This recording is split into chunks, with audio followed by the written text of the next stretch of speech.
Hi, guys. Welcome back to part number two with the interview with Matt Hey from guys. MIA.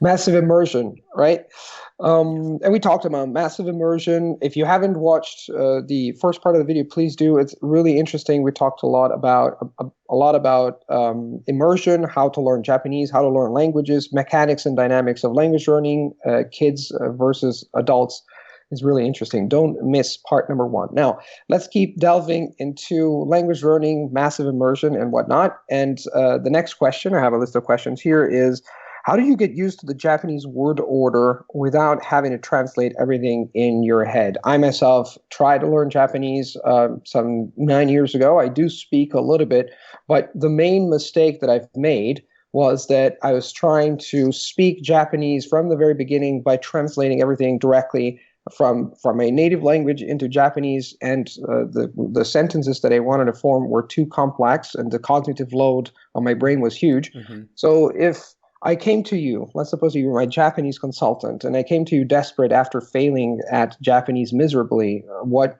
piece of advice would you tell me to say, Luca, just go back and do it this way? Well, what should I do to go back and try to learn, but not from a total beginner's perspective, but from someone who's learned the language maybe with the wrong approach and has to find a new approach that gives them hope. Yeah. So, kind of like building off what we were talking about in part one, I like to think about it as first, learn how to understand. And once you can understand, then you can worry about speaking. And in a way, you can just reduce your cognitive load of the whole process of learning a language by making this division. And the way that I kind of think about it is that when you're learning to understand, when I say understand, I mean understand in the way that we understand our native language, right? Like right now, anyone who's watching this video, you're probably fluent enough in English where as soon as the words that I'm speaking hit your ear, you've already understood them. You couldn't not understand them even if you tried. Right. That's how automatic it is for you. And so to get to that point in understanding, basically it like what you have to do is build a machine in your brain that essentially translates your target language directly into meaning. And once you build this very complicated machine, you can almost use the same machine to produce the language. You just have to reverse the order. So you Mhm. start with meaning and it will spit out Japanese. And of course, it takes some practice to get it working well. And there are, it's a little bit more complicated than that. But that's how I think about it is build the understanding machine and you can use most of that hardware to translate the other way. And so when we talk about building that kind of understanding machine, I like to reference the ideas of Stephen Krashen. Even though I don't think it's a perfect model, I think his idea of the input hypothesis, which essentially says that we acquire language basically when we understand messages in the language.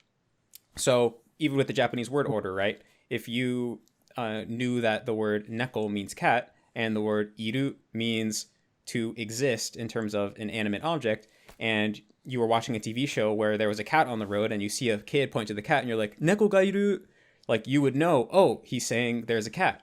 Mhm. And but you would hear, oh, the order is actually cat there is instead of there is a cat. Right. But you wouldn't have to consciously think about this. You would just it'd be very intuitive, right? Your brain can draw the connection between oh cat there is and there's the cat. And Right. if you can expose yourself to many situations like this where you were able to grasp it because it was simple enough and there was the context, then it would start to become natural and your brain would just get it after a while. And then you can move on to the next layer of something more complicated like oh look there's a cat over there or something. And Right. so that's Mhm. why I think through immersion, through finding, I like to use TV shows and things like that for immersion because the visuals can give you a lot of context to infer what's being said. And I think ultimately it's fine if you're missing, let's say, 90% of the dialogue, if there's 10% of the dialogue that is accessible to you. At least I prefer this because I would rather watch a TV show that's actually interesting to me, even if most of it's going over my head, than watching something that's kind of designed for children or designed for a learner. But that's just my personal preference. If you prefer to use material that's used for a learner, then I think that probably works just as well. It's mostly just important to do whatever is most engaging to you. But the important thing is that you're just understanding basic messages. The more messages you understand, the more natural and intuitive it will become. And once you get to the point where you can understand even very sophisticated messages, and I mean understand them intuitively like you do for English, then it won't be that difficult for you to kind of reverse engineer that process and start with meaning and just think, how would a Japanese person say this thing? And as Uh, soon as you ask yourself that question, if you've exposed yourself to a lot of Japanese, things will just start kind of popping up. And that was what the process of speaking was like for me. So it's really just a matter of getting used to it through mass exposure. Right, but the problem I see, a possible problem, I don't know if you've met people who have this problem, is that I was talking to a friend of mine, and we agreed on the fact that the difficulty in listening to a lot of Japanese, differently from other European languages, is that it's really tiring to watch something with subtitles in Japanese, and then you got the language. I mean, it's more tiring than, say, just as an Italian, it would be to listen to Spanish, because even if, let's suppose that I don't speak a word of Spanish, I am taking obviously a very easy case. Spanish is a very close language to Italian, but even a language such as German, it has been easier for me to expose myself to languages that are a little bit more comprehensible. But what happened with me is that even if I use language learning material for beginners or for intermediate learners, for that matter, it's really tiring. It's tiring to even decode the structure of a sentence. Like, the longer it gets, the more difficult, because you have to look at the end of the sentence, and then you have to go backward and realize the different components. So if I got it correctly, you were able, and you're still able, well, not now that you speak Japanese well, but back in the day, you could spend 2 hours of a TV show understanding maybe 10%, but that 10% was really good for you. And it was very useful. But don't you think that a lot of people might find it difficult, or might find it discouraging, to watch or get exposed to something that they barely understand? That's the problem that I've had before, and it was a little bit discouraging even to go through, I don't know, text to one page in Japanese. That's one of the biggest obstacles for me. So just to give an example, I have here. I could show you. I have a bunch of. I don't know if you. I probably you can't see it from here, but I have this. Do you see this banzai? Mm-hmm. So this is a very cool. This is a very cool book that I found. Even text like this. So you can. This is for intermediate learners. Now, probably it doesn't show very well on camera, but it's. The interesting part is that it talks about typical Japanese things, sumo or traditions, etc. But to go through one page, it took me 2 hours, Yeah, totally. And so I was wondering how you've gotten past that. Like, it took you a lot of patience. What advice would you give to someone who says, okay, I want to learn Japanese, but I get, discouraged because, truth be told, the attention span of humanity has gone down. But what would you suggest? Just plow through it, just try your best. Stick to it, because it's difficult nowadays to something. It's definitely difficult. And I think what it kind of sounds like is you're talking about a pretty active form of learning or engaging, where you're going sentence by sentence, you're making sure you understand it, you're contemplating the syntax, you're looking up whatever words you didn't know.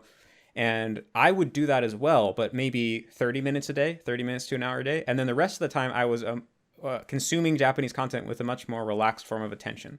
So, I would turn on a TV show, and I wouldn't necessarily make that much of a conscious effort to understand. I would more kind of let it wash over me. Right. And what I found is that even when I just completely let it wash over me, without making any real conscious effort to follow along, there would still be words that would pop out at me. Even when I very first started, you can learn the most common 100 words in the language and listen to Japanese for an hour, and you'll start hearing those words pop out at you. You might not understand how they're functioning within the sentence. It might just be like, blah, blah, blah, sumimasen, blah, blah, blah. But you will still know, oh, that was that word, that was that word. And this is where the process really starts. So at the beginning, that's all your brain's going to be able to do is maybe pick out a word here or there. And it's even not going to be 100% accurate at that. So I just view that as, well, that's the first process. Can you learn to start picking out words in isolation? And even after a few weeks of listening, you'll get to the point where there might be 100, 200 words that you can effortlessly understand. Even when you're really tired at the end of the day and you're not paying attention, you'll still be able to pick out that word. And once you have those words down, then there'll be a new layer of words that kind of start popping out at you that you can start learning those as well. And so basically the way I think about it is there's maybe a layer of competency you have with the language when you're putting in zero effort. And then there's a higher level of ability you have when you're putting in all of your conscious effort. And so maybe the average person tries to start at that higher level where they're focusing on how much they can understand when they're putting in all their effort and trying to push that forward. But yeah, there's a limit of how much you can do with that because we all have a limited amount of mental energy, and that can be very taxing on your mind. Right, of But course.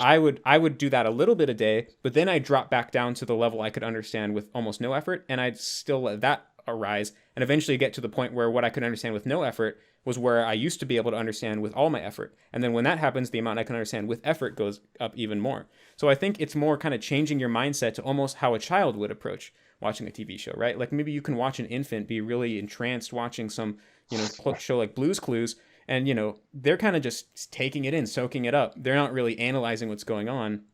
And I think, and they're not really getting upset about what they're missing, right? They're just whatever happens, that's cool. And I think developing this childlike mindset, I called it tolerating ambiguity, being okay with the fact that you're going to miss stuff and that you might only get a word here or there. And this is very challenging for adults because through the kind of education that we have in the West, we're brought up with the idea that understanding is very important. And if you don't understand something, that means that you're incompetent or stupid, and you shouldn't move on to the next thing until you've mastered the first thing. So letting go of this mindset and taking a more kind of organic type of mindset that's just like, well, whatever I understand, that's cool. Whatever I don't understand, that's okay. I'll get it later, and kind of having faith in the process, faith in your brain, that your brain will learn at its own pace, with it, its own sense of order and how things work. And so there's that. And also there's just the component of building your endurance over time. Like maybe at the beginning, you can only spend 15 minutes a day in Japanese because after that, your brain has just had enough. Well, maybe do that for a few weeks and then try 20 minutes for the week after that. Right. And maybe try 25. And also I'm a big fan of kind of partially passive immersion, where try to throw on a Japanese podcast while you're cooking. And if you want, you don't have to try to pay attention to it. You can almost ignore it, but part of your brain will still be listening. There'll still be a few words you catch over here and there. And if things go well, maybe you'll even understand enough where you'll get curious, where you're like, oh, wait, that sounds familiar. And I think kind of igniting that curiosity is really important, because that's a form of motivation that's sustainable, is getting curious. And it's exciting when you realize that you understood a word that you learned yesterday, or even when you understood one whole sentence, even if that was the only sentence you understood for that half hour, it's still really cool. And you're like, whoa, I understood a real Japanese sentence. And I still understood it in Japanese with no translation or anything. So I think it's more of a mindset shift.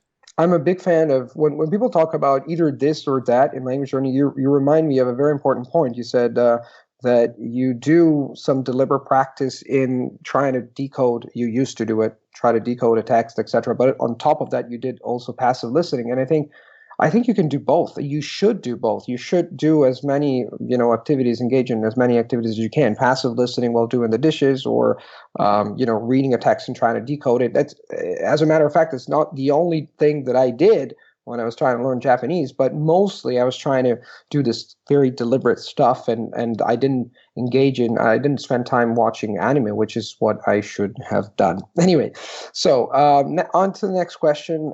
What kind of listening material is suitable for beginners? So let's imagine that someone comes along and says, Matt, I'd like to learn Japanese, but I'd like to start by listening. On top of other things, I also start just by pure listening. What kind of materials do you have? Any platforms or websites or material that you can point to that is aimed at beginners that can understand Japanese from context, just from audio alone, without any English explanations? Yeah, well, so personally, I was very influenced by the All Japanese All the Time website, like I was talking about in part one. And part of his philosophy was to only use content made by native speakers for native speakers. And I really took this to heart. He was kind of saying, like, from day one, think about whatever content you want to consume after you're fluent and start consuming that now. Mm-hmm. And that was what I did, and that kind of was how I was raised, like in Japanese, you could say. And so for a while, I was really, really believed in this idea of, oh, no learner material. No, that's right. Gonna be slower in the long run. But now I've kind of more come around and realized that this works well for some people, but for other people, it's actually not. It's just really frustrating, and overall, it's just not going to be best for them. And so now I'm realizing that until you get to kind of a low intermediate level, for a lot of people, it probably is wiser to use materials that are more tailored for beginners, because even though they might not be as intrinsically exciting, and they might have a little bit of an artificial element to it, there's a real pragmatic purpose in that, and it's going to help accelerate their process to that level where they can be more comfortable with native media. But because I personally didn't really take that path, and until more recently when I came around to this idea, I was still not really pushing those ideas. I don't have that much of a repertoire that I can point to of like good beginner material. But what I did, and so this approach worked well for me and works well for some other people. So I'm not saying this for everybody, but what can work well is like I would like to try to find TV shows that have a visual component, and ideally they'd be something that are more kind of down to earth, like maybe a romance or a comedy or just a slice of life, something that's not really fantasy or science fiction, because that's going to be extremely difficult.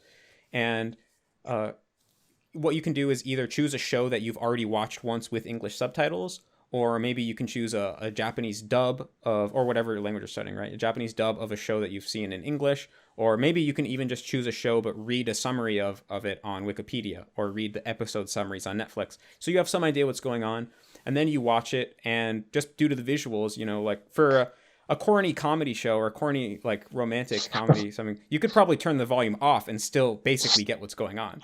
And so it's very comprehensible. And so in that sense, you can still be entertained even if you're missing a lot of the language. And there'll be bits and pieces where because you have an idea what's going on, it's easier to draw the connection between what you studied and what's going on, right? Like, you know, if you learn the word to run, like hashiru, and then there's some scene where some guy's running, and maybe someone says like, "Nani hashitendeo?" Like, "Hey, what are you running?" And then your brain can, like, "What are you doing running right now?" Your brain can draw the connection between like, "Oh, that guy was running, and that was the word to run," and so it can help you draw more connections this way. So my approach was always to try to find something that's interesting to you, that you actually like, that's authentic, but then also is more approachable because it has a visual element. And then maybe read the synopsis. And then what I would do is I'd actively watch it once, and then I would take the audio from it and then use that audio as the passive immersion. So I'd listen to it over and over again while I was doing the dishes and things like that, because, you know, repetition can be very helpful, but it can also be tedious. So I found that getting in the repetition while I was kind of multitasking, like exercising or cleaning, was a good way to do that. And then because I'd already watched it once, when at all the various scenes, I could visualize in my head what was happening in that scene. I could remember the visuals, and that would it was almost as if I was watching it again, and I could see what was happening. And so it made it really easy to learn from and easier to engage, because if you just take a podcast, you know, you might have literally no idea what's going on. Fantastic. Okay, let's get a little bit more technical now. Let's talk about learning vocab, learning SRS systems, so memory, how you use your memory to remember a vocab, about grammar patterns, and about kanji. So let's start with vocab. Do you use Anki? You know, Anki, for those who don't know it, who don't know the system, is a flashcard-based system. Flashcards are these like cards where you can see, say, a word in Japanese or a sentence in Japanese, and then in English if you're a native English speaker, and then you can just take a look at the part in English and try to remember in Japanese. And Anki is a software that basically takes care of presenting these cards first, I'll let you speak. What is space-time repetition? What is Anki? I just introduced it myself, but if you use it, if you recommend it, and what do you do to remember vocab in general when it comes to acquiring vocab, be it on paper or when you're watching something, when you're listening to something? How do you learn words? You know? Yeah, and so I was a very heavy Anki user, like probably put many thousands of hours into that program, and it worked really well for me. So yeah, so Anki is this basically electronic flashcard system where you can either download pre-made sets of flashcards that were made by other people, or you can make your own flashcards manually, and then Anki essentially tries to show you your flashcards right before you forget them so that you can strengthen your memories as optimally as possible without doing any unnecessary reviewing.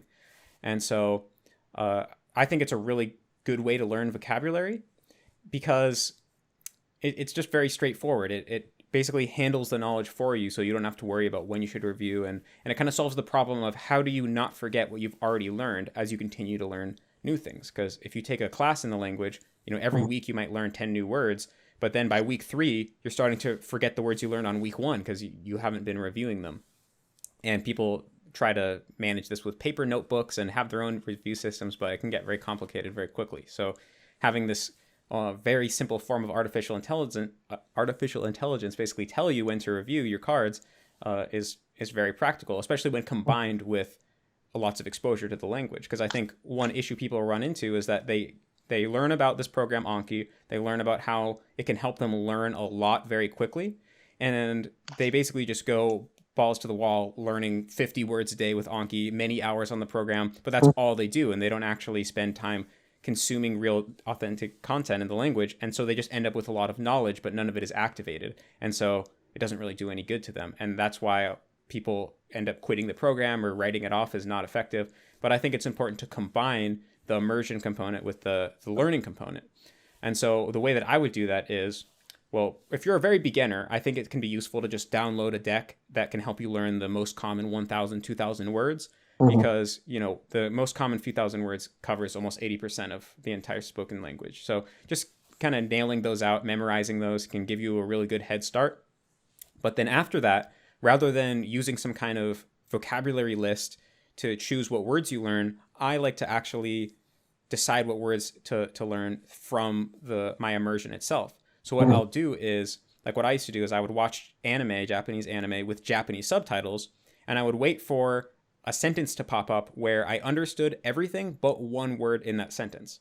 And then I'd look up that word in a dictionary, and if that was enough for me to kind of have the aha moment of what the sentence meant as a whole, then I'd make a flashcard in Anki that had that sentence on the front, the whole sentence, and then the definition of the word I didn't know on the back. Right. And so the reason why this is useful is because it's a lot more natural for the brain to understand a sentence than to try to understand an isolated word. And because this word came from something I was actually watching, I know the context, I know which character said it, who they were saying it to. And so it already has a lot of connections inside of my brain, and it just makes it a lot easier to kind of consume it more naturally. And so I would make maybe 10 to 15 of these cards every day. And it was a good way to just integrate my immersion with the more conscious studying. And then once I knew maybe 4,000 words, I started to use a Japanese to Japanese dictionary when I would do this. So instead of looking up the word I didn't know in a Japanese to English dictionary, I would look it up in a Japanese to Japanese dictionary and put that definition on the back of my card. And if there was a word I didn't know in the definition, then I'd learn those words as well in Anki. And so through doing this, I was able to, over the course of a couple years, learn almost 20,000 words and get to the point where I could read novels and things like that, no problem. Because the Anki tells you when to review so that you don't forget. And it worked very well. So I would learn like 10 words every single day, review maybe 70 to 80.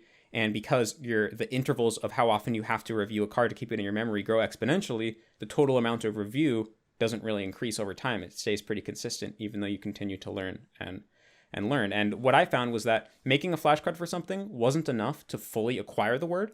So, I might have a flashcard for something, and I learned the flashcard really well, but the first time I come across that word in a book, it still might not click. I might be like, oh, this word looks familiar, but I can't quite remember what it means. And this just is because memories can be very context dependent. So if you only recall a word when you see a very specific flashcard, then that memory can become dependent on that specific context. When you see it in a book in a different context, it might not click immediately. But what I found is if I looked it up when I was reading the book and then had that aha moment of like, oh yeah, I remember, I have a flashcard for this, I would only have to do that once or twice for it to pretty much completely stick and for me to not have to remember it. I would never have trouble remembering after that point. And the other one point I would want to make is that my goal in this was not to improve my active vocabulary, which is the words that I actually say. It was to improve my passive vocabulary. So the whole point of the flashcards was to grow what I could understand.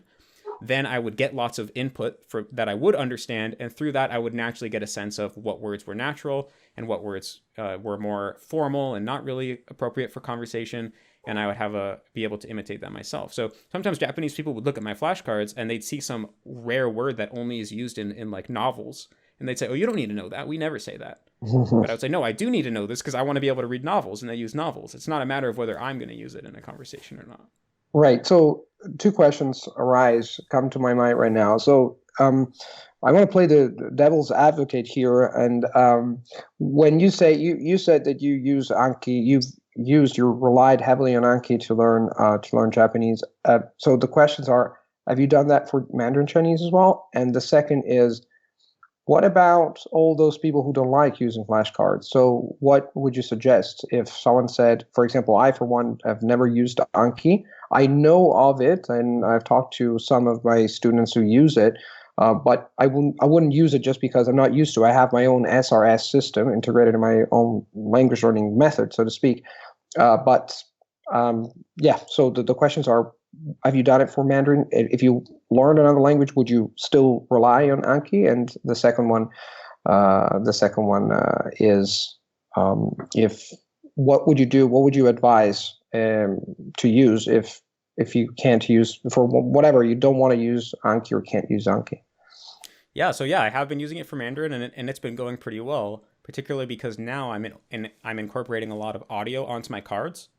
And so I'll have cards where the front of the card, instead of being a text sentence, it'll be actually an MP3 from a Chinese TV show that I was watching. And there's a lot of tools that allow you to do this. I mean, it's a little complicated right now. We're working on streamlining the process. But what you can do if you really want to take the time to set it up is you can learn how to download videos from Netflix, put them into this program called Subs to SRS, which will spit out an Anki deck, which has one card for every subtitle line in the TV show with the MP3 for that line. You could put that into Anki, and then essentially when you watch the show, you can pause whenever there's a sentence you want to learn, search that up and find it in your Anki deck, and then move that into your main deck where you have all your review cards, and then you can have audio on your cards. And for me, this is important because since I already know Japanese, reading Chinese is actually very easy for me because the characters are almost the same. And so the real issue for me is listening. That's what I find the really difficult part of Mandarin Chinese. And so I'm trying to test myself on the listening by just having just the audio on the front, trying to understand that, and then I'll have the characters on the back. And it's been going pretty well for me. I mean, it's still slow because Mandarin's hard, but I find it especially useful given that I'm not spending nearly as much time on Mandarin as I was when I was focused on Japanese, because I have a job, I do other stuff.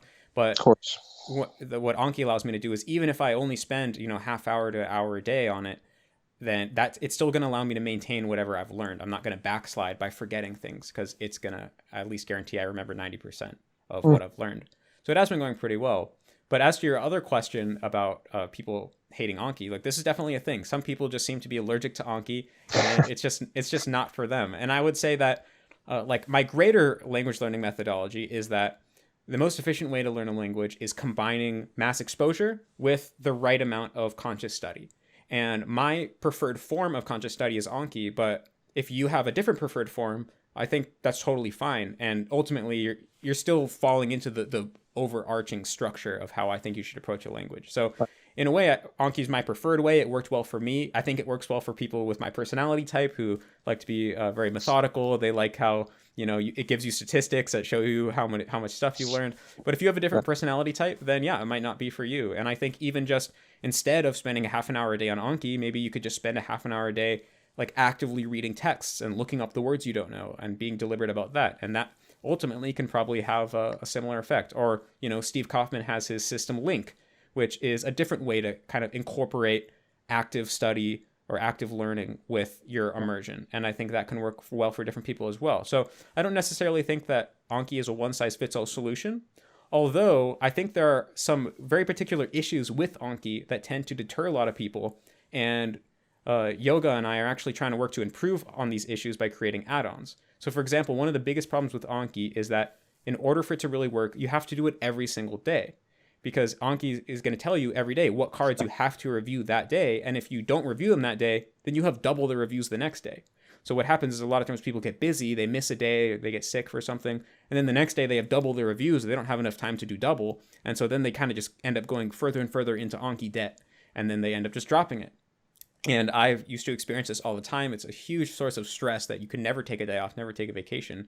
And so we recently created an add-on for Anki that we call the Vacation add-on, that has a bunch of features such as it lets you set days of the week that you want to study and days of the week that you don't want to study. So if you never want to study on the weekend, then Anki will schedule cards around that so you don't have to. Or if you get sick and just have to take a day off on the spot, then it will reorganize your cards so that with minimal harm to the efficiency of the algorithm, you can do that. Or you can say, in a couple months from now, I'm going to take a 2-week vacation and I'm not going to do any reviews. So starting from pretty early on, it will not schedule reviews in there. So I think these types of improvements to Anki can make it more accessible to people who have, normal lives, things like that. Great answer. Now let's talk about kanji. So I've heard someone say, actually not multiple times, people say that, ask me, how many kanjis do you know? Like the measure for my prowess in Japanese was the number of kanjis that I can draw. Or so I got multiple questions about kanjis. First of all, do you think that it's important to learn kanjis from the very beginning, or better to focus on the language, through transcript or maybe using romanji? And can you like handwrite, not just type? Because nowadays, a lot of Japanese or Chinese can type, and sometimes they forget about the most complex characters.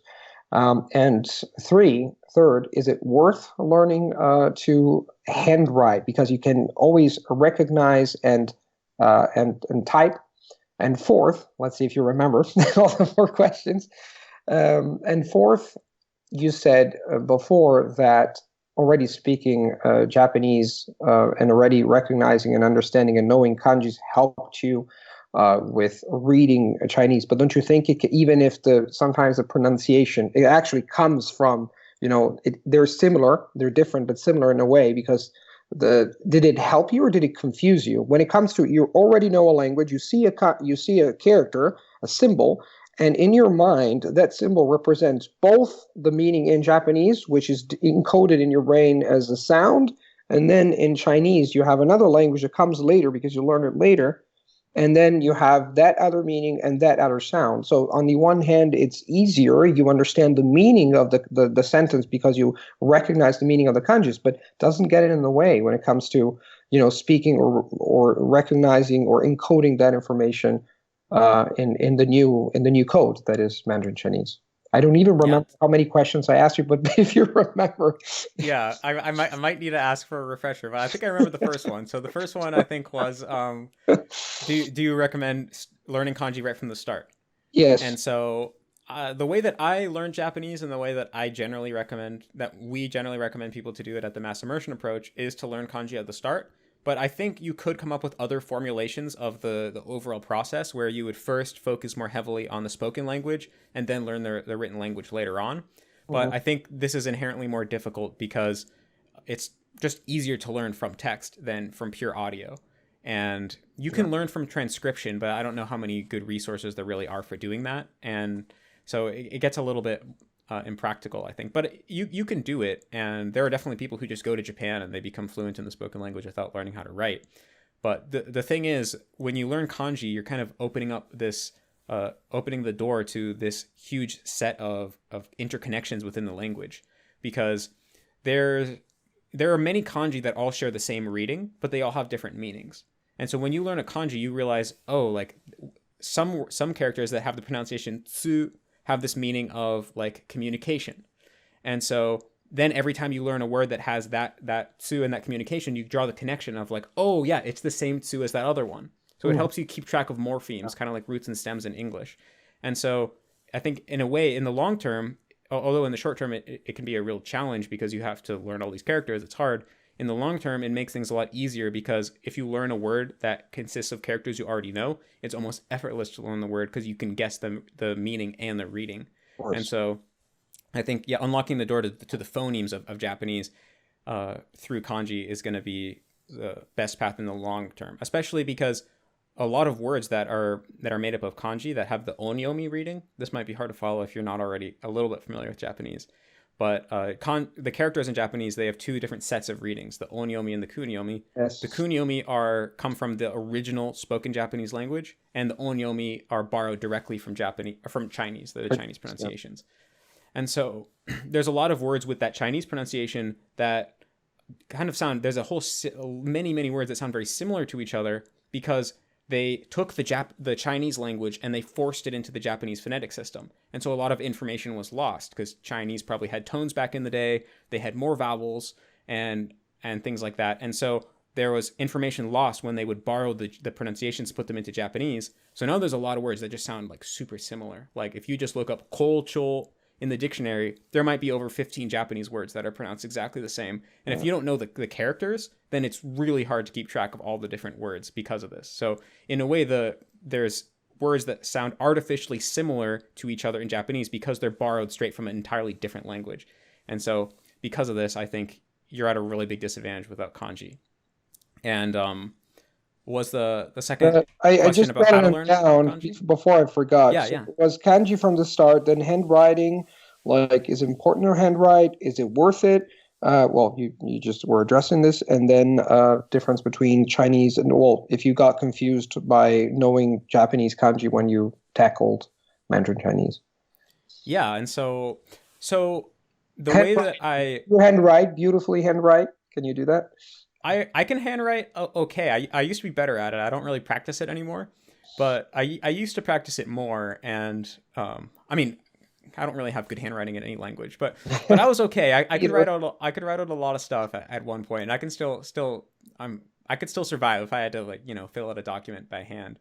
But I'm much better at reading, and over time the how much emphasis I place on being able to write it out by hand has continued to decrease, just because it's not really practical. There's almost no situation in real life where you have to be able to write out anything by hand. I don't even write things out in English almost ever. I keep notes digitally. And so in a way, it's kind of just a party trick. Like, honestly, like, it's cool that you can write them out. You can impress Japanese people, and it will be useful when you have to, if you're living in Japan, you have to fill out some paperwork. But in practical terms, on those few times where you actually do have to fill out paperwork, you could just look them up on your phone and copy them out. So as long as you can read them, and as long as you can type them, and typing Japanese doesn't require you to be able to write them out. You type phonetically, essentially. So all you have to do is know how the word's pronounced and be able to recognize it. Then you're really fine. And like you mentioned, even Japanese natives are getting worse and worse at writing out the characters, because, if you don't practice something, then you're going to get worse at it. So do you think it's worth it or it's not worth it? Depends on that. I think for most people it's probably not worth it, but some people, they just really love the characters and are really passionate about them and just want to be able to write them out by hand. And for those people, I say, yeah, definitely go for it. There's no reason not to. But for most people, it's just not going to be worth all the time and effort that it takes to do that. Makes total sense. So let's talk about Mandarin Chinese and Japanese. So did that confuse you? So it helped you and confused you, or just helped?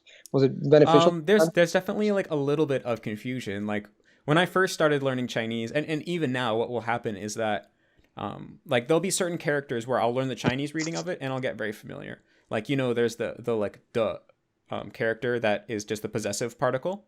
And so in Japanese, it's pronounced teki, and it means something completely different. But pretty early on, I learned that, okay, it's basically like the no particle in Japanese. It's the possessive particle. It's pronounced like duh. And so when I would try to read Chinese subtitles, in my head, I'd pronounce all the words that exist in Japanese as Japanese, but then I'd pronounce just the duh as duh. So I might say, like Chugoku da Gengo or something like that. So it was, in my head, it was funny. So as I learned more and more Chinese, in my head, when I would be reading Chinese, I'd replace the Japanese pronunciation with the Chinese pronunciation. And there is some confusion where I've noticed, now that I've been studying Mandarin more, my computer's in Japanese still. So I remember the other day I was on a Google Doc, and I looked at one of the options at the top, and the first reading that came to mind was the Chinese reading, because it was the same word in Chinese. And then I'm like, oh wait, no, this is Japanese though. And so in a way, there's like two modes in my mind that you do have to kind of separate them, and they can get kind of confused.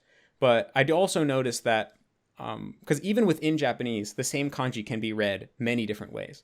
And there's even words that have many different meanings. And so and I'm sure this is the case in every language. And so as you reach higher levels of fluency, your brain naturally becomes able to determine what reading it's going to be based off the context, what meaning it's going to be based off the context. And so I feel like just through learning Japanese, my brain kind of understood the concept that, a character is not a character. You can't just assume that it's always going to be read the same way or the other way. And it's used to using context to determine which it is out of many possibilities. So I feel like that transferred over with Chinese, and it kind of understood, like, okay, so this is a new context called Chinese. And so if I'm in this mode, I'm in this context, then I have to go to a different set of knowledge than if I'm in the Japanese mode. And there are even words that they look the same in Japanese and Mandarin, but they mean totally different things, and they're pronounced totally different ways. Like, one example is like chinchu. And probably my pronunciation in Mandarin is probably awful, but it basically means to understand or to be clear. And in Japanese, that same character is read seiso, and it means to be like pure, like a young woman or something is like pure and innocent. And so those mean two totally different things and they sound totally different. But when I'm reading Chinese, because that happens to be a very common word in Chinese, my brain automatically knows that goes to the Chinese reading and the Chinese understanding, because it already developed the ability to know, okay, in this context it's this, and then when I'm reading Japanese it's the other one. So generally there's, for words that I'm comfortable with, my brain eventually develops that ability to keep them apart, but there definitely is some leakage going over in both that is a little bit worrisome. And I feel like once I get to the point where I'm spending even more time in Mandarin, there definitely could be a little bit of confusion here and there, but I guess that's just par for the course. Great. Thanks for the answer. Very, very thorough.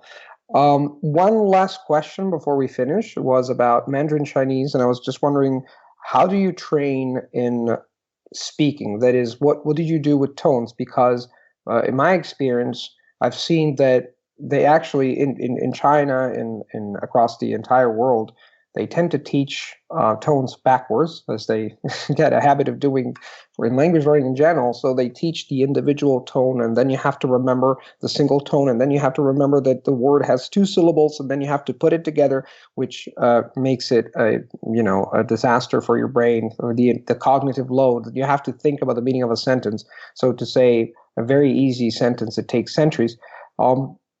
I wonder, since you have such a profound awareness of the mechanics and dynamics of language learning, in particular in Japanese, did that help? Did that knowledge, this awareness that you have, help you in getting the training right when it comes to acquiring tones? So what is it that you do? What is it that you've been doing? And what is it that you would advise to a person approaching Mandarin Chinese for the first time? So a tonal language for the first time, or an Asian language for the first time? Yeah, totally. So I think that Japanese helped a ton. And ultimately, I'm still definitely don't consider myself an authority on Chinese, because I'm still not very good yet. So got to take it all with a grain of salt. But sure. Just start with Japanese. So one thing about pitch accent, like the thing with pitch accent in Japanese is that there's not a lot of education or resources about it, because generally it's not taught in Japanese classes, and generally Japanese people aren't very aware of it consciously. It's entirely unconscious and automatic for them. So when you go and read about resources in pitch accent, I think it's also a little backwards, just like in the way that the Mandarin tones are generally taught.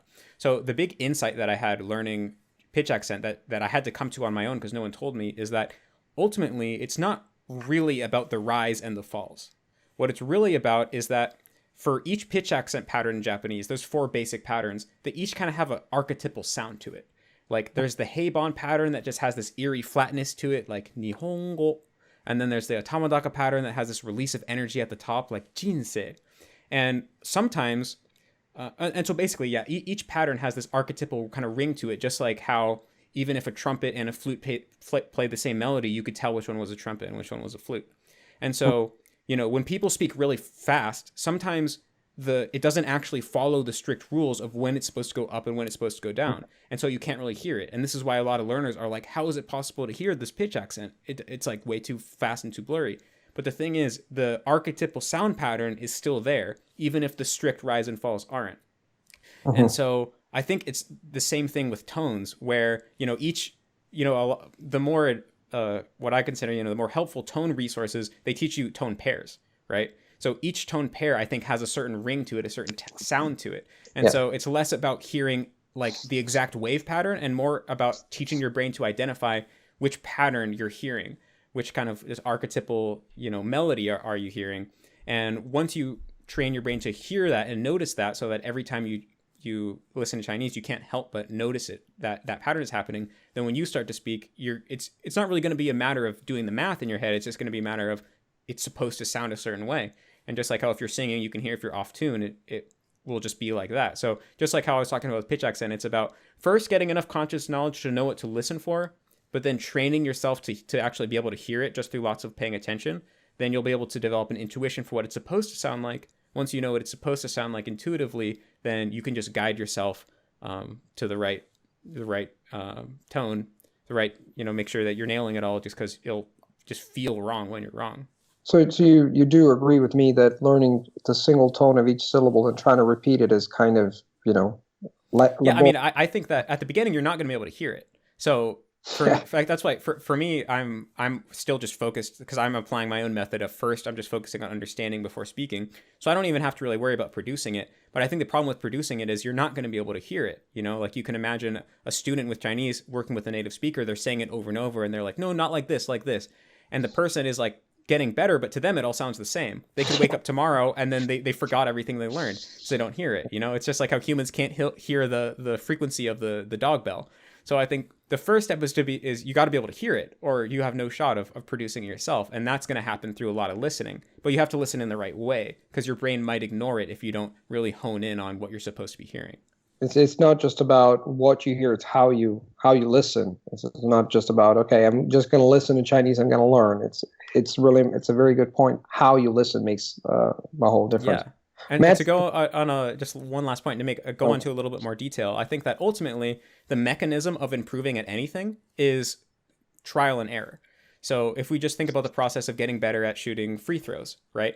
You shoot the free throw, you aiming for the basketball to go in the hoop, and if you miss, your brain sees how far off you were and then instantly does a little calculation of what you should do differently next time. If you were too far to the left, you're going to try to throw a little bit more to the right. And you could imagine that if you were shooting free throws with your eyes closed and you never saw where the ball landed, you would never improve, because you wouldn't be getting any feedback on how well you're doing. And so I think that the same principle applies with hearing things like tones, where first maybe you learn the most common 100 words, you learn roughly how the tones are supposed to work, and you learn which word is which tone. Then you try to hear it. And when you hear that, like ni hao, it's like, can you hear that the tone went up and down?